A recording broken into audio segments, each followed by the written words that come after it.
क्या IPL final के बाद गौतम गंभीर कोलकाता नाइट राइडर्स का साथ छोड़ देंगे? क्या कोलकाता को आईपीएल 2024 में नंबर 1 टीम बनाने के बाद गंभीर और कोलकाता की राहें फिर से जुदा हो जाएंगी? क्या गंभीर और कोरबो लोड़बो जीतबो का साथ बस एक ही सीजन तक था? पहली बार जब शाहरुख खान से पूछा गया कि भाई गंभीर को लाए हैं, कितने दिन इस टीम में कप्तान कोच रहेंगे, तो शाहरुख खान ने कहा यार कि 10 साल तो मैं चाहूंगा कम से कम वो टिके रहे। गौतम आए, केकेआर बिल्कुल बदल गई, केकेआर एक अलग टीम नजर आ रही है, केकेआर का कमाल धमाल दिखाई पड़ रहा है। लेकिन अब खबर आ रही है कि शायद गौतम जो है वो केकेआर से अपनी गंभीरता हटा दे। ये खबर केकेआर के फैंस को भले ही परेशान कर सकती है, लेकिन इंडियन क्रिकेट फैंस को यह खबर मुस्कुराहट दे सकती है, क्योंकि भारतीय टीम का कोच बनने की रेस में गौतम गंभीर फिलहाल सबसे आगे है। बीसीसीआई गौतम को लेकर सबसे ज्यादा गंभीर है और गंभीर इस वक्त केकेआर के मेंटोर हैं। लेकिन अब खबर आ रही है कि गंभीर ने बीसीसीआई के सामने शर्त रखी है, एक गंभीर शर्त रखी है और कहा है अगर ये शर्त मंजूर कर ली गई तब वो केकेआर का दामन छोड़ देंगे और इंडिया का दामन थाम लेंगे।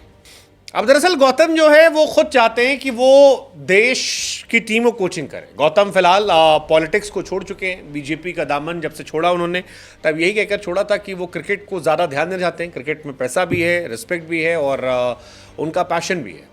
गौतम गंभीर ने कहा कि वो कोच बनने के लिए इच्छुक हैं, लेकिन बीसीसीआई को उनकी एक गंभीर शर्त माननी पड़ेगी और वो शर्त मानने के बाद ही गौतम गंभीर जो है वो बीसीसीआई को अप्लाई करेंगे या बीसीसीआई से बात करेंगे। अब कहानी ये है कि गौतम गंभीर नाम तो बड़ा है यार, और बड़े नाम के साथ बड़े टैंट्रम भी होते हैं। गौतम गंभीर को लेकर चर्चाएं फैंस ने शुरू की थी। चेन्नई में बीसीसीआई के कुछ अधिकारी भी गौतम गंभीर को लेकर बात कर रहे थे और कहा यह भी जा रहा है कि फाइनल के दिन भी बीसीसीआई उनसे बात करेगी। 28 मई वो आखिरी तारीख है जब कोचिंग के लिए आवेदन आप दे सकते हैं और आप तभी तक अप्लाई कर सकते हैं। रिपोर्ट में यह भी कहा गया है गंभीर ने शाहरुख खान से अब तक इस बारे में कोई बात नहीं की है। दरअसल गंभीर की शर्त यह है कि अगर बीसीसीआई गौतम गंभीर को लेकर सीरियस है तो बीसीसीआई को पहले सार्वजनिक तौर पर ऐलान करना होगा कि वो विदेशी कोचों को लेकर बहुत ज़्यादा इंटरेस्टेड नहीं है।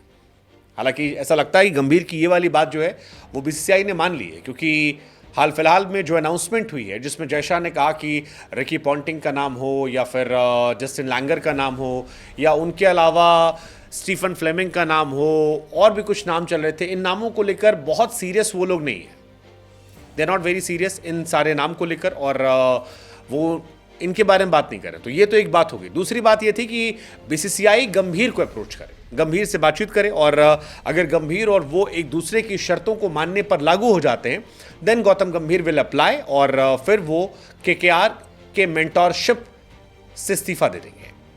दरअसल बीसीसीआई का जो कोच होगा इंडिया का, वो किसी भी आईपीएल फ्रेंचाइज को ट्रेनिंग या कोचिंग नहीं दे पाएगा। आपको याद होगा सौरव गांगुली भी जब तक बीसीसीआई से जुड़े थे तब तक वो आईपीएल में डायरेक्टली किसी टीम से नहीं जुड़े थे। बाद में दिल्ली के साथ उनका टाइप हुआ, दिल्ली की टीम के साथ वो जुड़े और ऋषभ पंत और रिकी पॉन्टिंग के साथ जुड़कर काम कर रहे थे। गौतम ने भी यही कहा है कि केकेआर के मालिक शाहरुख से अब तक बात नहीं की है और बीसीसीआई से जब तक उनकी कोई स्पष्ट बातचीत नहीं हो जाती तब तक वो केकेआर को नहीं छोड़ेंगे या बात करेंगे। बीसीसीआई बार बार ये कह रहा है कि हमने किसी भी ऑस्ट्रेलियाई खिलाड़ी संपर्क नहीं किया है, मीडिया में जो खबरें हैं वो गलत हैं, इनकी कोई सच्चाई नहीं है। हम चाहते हैं कोई हमारे पास आए, लेकिन वो आए जो आवेदन करने वाला है, वो नहीं जो डायरेक्टली आएगा। राहुल द्रविड़ का T20 कार्यकाल जो है वो 2024 वर्ल्ड कप के बाद ख़त्म हो जाएगा और बीसीसीआई को उसके बाद इंडिया की मेन टीम के लिए कोचेस चाहिए, जिसके लिए 27 मई आखिरी तारीख डेडलाइन के तौर पर दे दी गई है। और रिकी पॉन्टिंग का नाम यहाँ पर तेज चल रहा था। दिल्ली कैपिटल के मुख्य कोच वो हैं। राहुल द्रविड़ के अलावा वीवीएस लक्ष्मण का नाम चल रहा था। इसके अलावा जस्टिन लैंगर का नाम चल रहा था।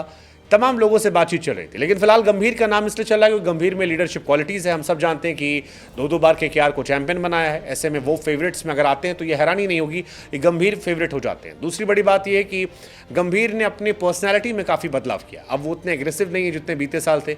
इस साल वो थोड़ा घुल मिल रहे हैं और ये उनको लेकर एक पॉजिटिव साइन है कि वो लोगों से जेल होना चाहते हैं। तीसरा ये है कि विराट और रोहित से उनके रिश्ते अच्छे हो गए। रोहित से हमेशा से अच्छे थे। विराट कोहली से इस बीच उन्होंने दोस्ती अच्छी की है और चिन्नास्वामी में गले लगे, दोस्ती यारी की, बात की और काफ़ी उससे चीज़ें बदलती हुई नजर आएंगी। अब सब शायद धीरे धीरे रियलाइज कर रहे हैं कि साथ में काम करना है तो एक दूसरे के साथ जेल होना पड़ेगा और ये कहानी बड़ी इंटरेस्टिंग नज़र आ रही है।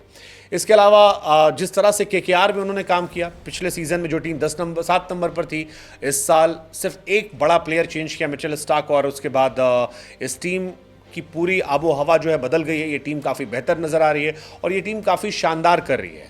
उनके कई सारे प्लेयर्स जो हैं वो शानदार कर रहे हैं। वरुण चक्रवर्ती शानदार हो गए हैं और बहुत सारे खिलाड़ी जो हैं एक टीम के तौर पर वो अच्छा काम कर रहे हैं। आई थिंक ये भी फ़ायदेमंद है। और लास्ट, आप सब जानते हैं कि गंभीर को जीतना आता है,